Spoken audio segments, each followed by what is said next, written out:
ഒഡീസി യുവതാരത്തിന്റെ ഈ വേദിയിൽ ഇനി പെർഫോമൻസ് റൗണ്ടാണ്. പെർഫോമൻസ് റൗണ്ടിലേക്ക് എത്തുന്നു കൊല്ലം സ്വദേശിയായ വിഘ്നുരാജ്. വിഘ്നുരാജ്, സ്വാഗതം.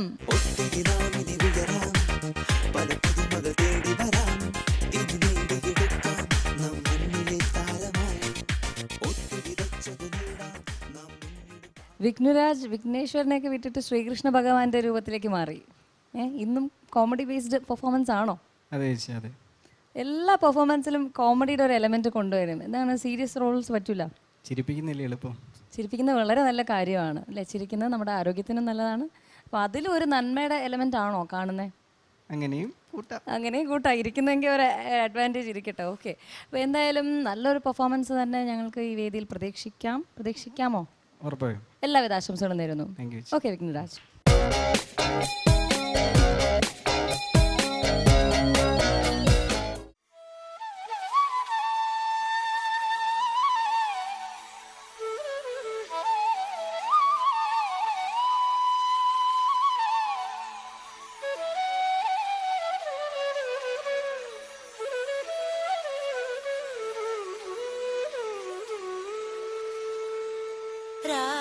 വേണു ഗോപാല രാജിത സദ്ഗുണ ജയശീല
കൊല്ലം സ്വദേശിയായ വിഘ്നുരാജിന്റെ പെർഫോമൻസ് റൗണ്ടാണ് നമ്മൾ കണ്ടത്. പലപ്പോഴും പല റൗണ്ടുകളിലും രസികനായിട്ടൊക്കെ നമ്മൾ വിഘ്നുരാജിനെ കണ്ടു. ഇവിടെയും നമ്മളൊക്കെ രസിപ്പിക്കാൻ വിഘ്നുരാജനായി.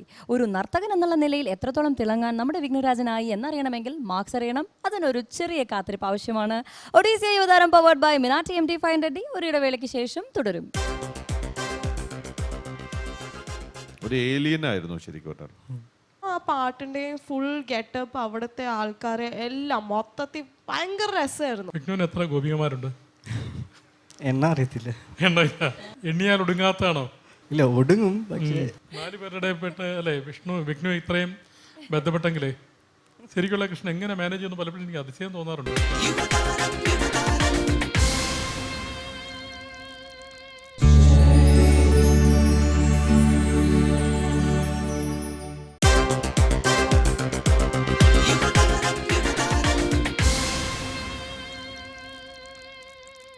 വിഷ്ണുരാജ് അങ്ങനെ ശ്രീകൃഷ്ണ ഭഗവാന്റെ റോളിൽ എങ്ങനെ ഭംഗിയായി നൃത്തം ചെയ്തോ എന്ന് നമുക്കറിയാം. നമുക്ക് ചോദിക്കാം ജഡ്ജസിനോട്. അർച്ചന കവി, വേഗ്നോ, ഞാൻ ഇവിടെ ഇരുന്നപ്പം പെർഫോം ചെയ്യാൻ പോവാന്ന് അറിഞ്ഞപ്പോൾ എന്നോട് ഇവിടെ രണ്ടുപേരും പറഞ്ഞു നല്ല ഇവിടെ പെർഫോമിംഗ് ആർട്ടിസ്റ്റ് എന്ന് എഴുതിയിട്ടുണ്ട്. സോ ഒരുപാട് പ്രതീക്ഷ ഉണ്ടായിരുന്നു. ബിക്കോസ് അങ്ങനെ എഴുതിയ കൊണ്ടും. ആൻഡ് ഡാൻസർ ആണോ? അല്ല. അല്ല.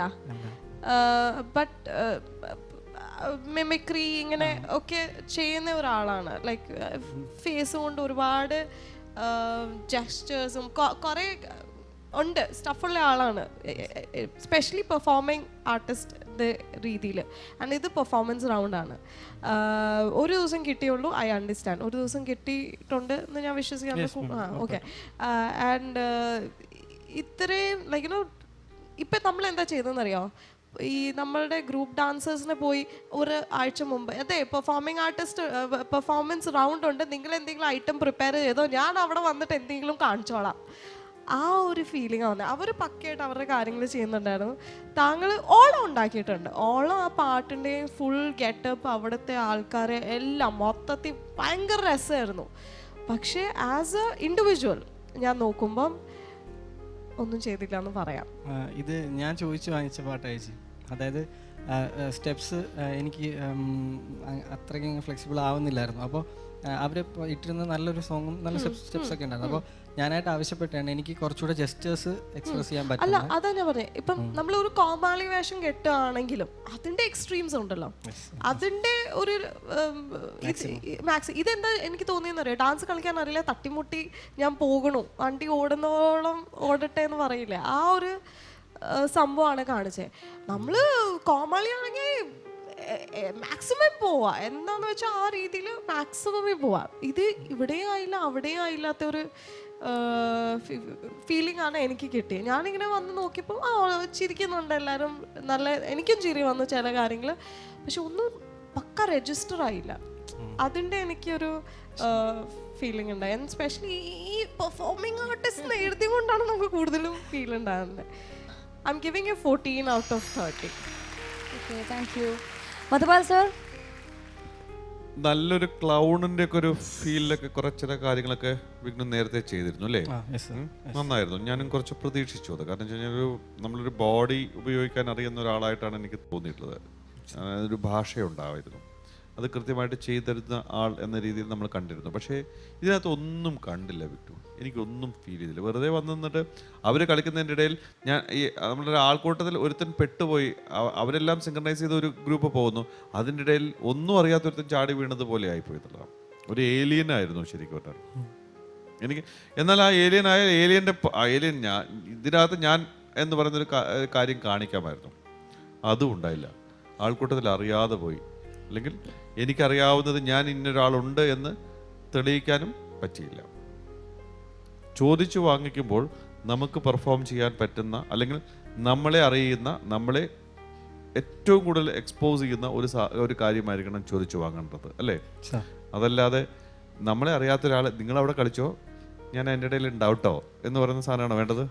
അല്ല, ഒരിക്കലും അല്ല. അങ്ങനെയാണോ വേണ്ടത്? അല്ല, ഒരിക്കലും അല്ല. അപ്പം അതുകൊണ്ട് പ്രതീക്ഷയ്ക്ക് വകയുണ്ടാവും ഇനി അടുത്ത ഒരു ചാൻസിൽ അല്ലേ?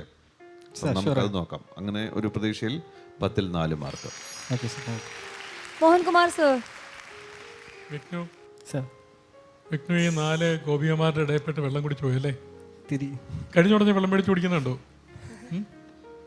നേരെ ഇങ്ങോട്ട് വന്ന് കയറി അപ്പോഴേ വെള്ളം മേടിച്ച് എന്തു പറ്റി? വരണ്ടു പോയോ? ഞാൻ ഓർക്ക് ഈ യഥാർത്ഥ കൃഷ്ണൻ എങ്ങനെ മാനേജ് ചെയ്തു എന്ന്. 4 പേരുടെ പെട്ട് അല്ലേ വിഷ്ണു ഇത്രയും ബന്ധപ്പെട്ടെങ്കിലേ ശരിക്കുള്ള കൃഷ്ണൻ എങ്ങനെ മാനേജ് ചെയ്യുന്നു പലപ്പോഴും എനിക്ക് അതിശയം തോന്നാറുണ്ട്. ഇത്രയേറെ ഗോപികമാരെ.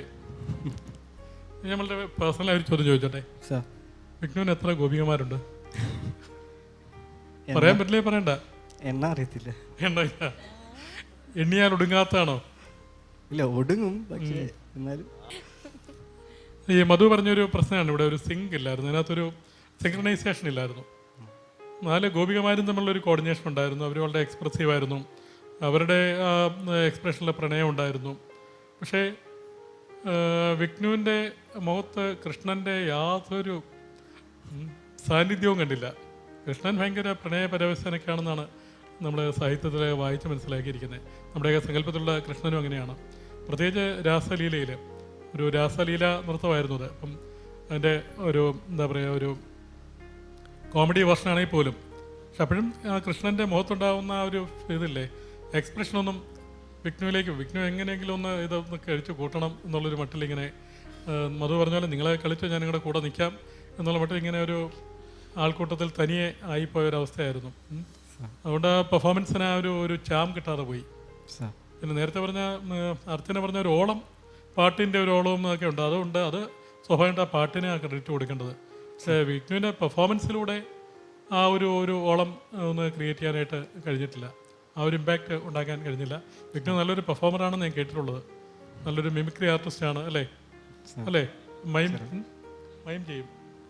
പക്ഷേ ഈ ഡാൻസിൽ എന്തുകൊണ്ടോ വിഷ്ണുവിൻ്റെ ആ ഒരു പ്രസൻസ് ഫീൽ ചെയ്തില്ല. വിഷ്ണുവിനെ കൃഷ്ണനാവാൻ പറ്റിയില്ല. ഓടക്കുള്ളിൽ തന്നെ ഒരു ഭാരമായിട്ട് തോന്നുന്നതായിട്ട് തോന്നിയ പെർഫോമൻസ് കണ്ടപ്പോഴും. ഞാൻ വിഷ്ണുവിനെ 10ൽ 4 മാർക്ക് തരുന്നു. Thank you sir. ടോട്ടൽ 22 മാർക്സാണ് പെർഫോമൻസ് റൗണ്ടിൽ വിഘ്നുരാജിന് സ്വന്തമായിരിക്കുന്നത്. അപ്പോൾ മികച്ച മാർക്കുകളുമായിട്ട് മികച്ച റൗണ്ടുകളായിട്ട് വീണ്ടും കാണാം. All the best Vighnuraj. നിരവധി ആശയങ്ങൾ സമൂഹത്തിലേക്ക് സമ്മാനിച്ചുകൊണ്ട്, ഒരുപക്ഷെ നമ്മുടെ മനസ്സിനെയൊക്കെ തൊട്ട് വേദനിപ്പിച്ചുകൊണ്ട്, നമുക്ക് ആസ്വാദികരമായ ചില നിമിഷങ്ങൾ സമ്മാനിച്ചുകൊണ്ട് ഒഡീസി യുവതാരത്തിൻ്റെ ഇന്നത്തെ ഈ അധ്യായം ഇവിടെ പൂർണ്ണമാവുകയാണ്. ഒഡീസി യുവതാരം പവേർഡ് ബൈ മിനാറ്റി MT 500 മറ്റൊരു അധ്യായത്തിൽ വീണ്ടും കണ്ടുമുട്ടും വരെയും നന്ദി.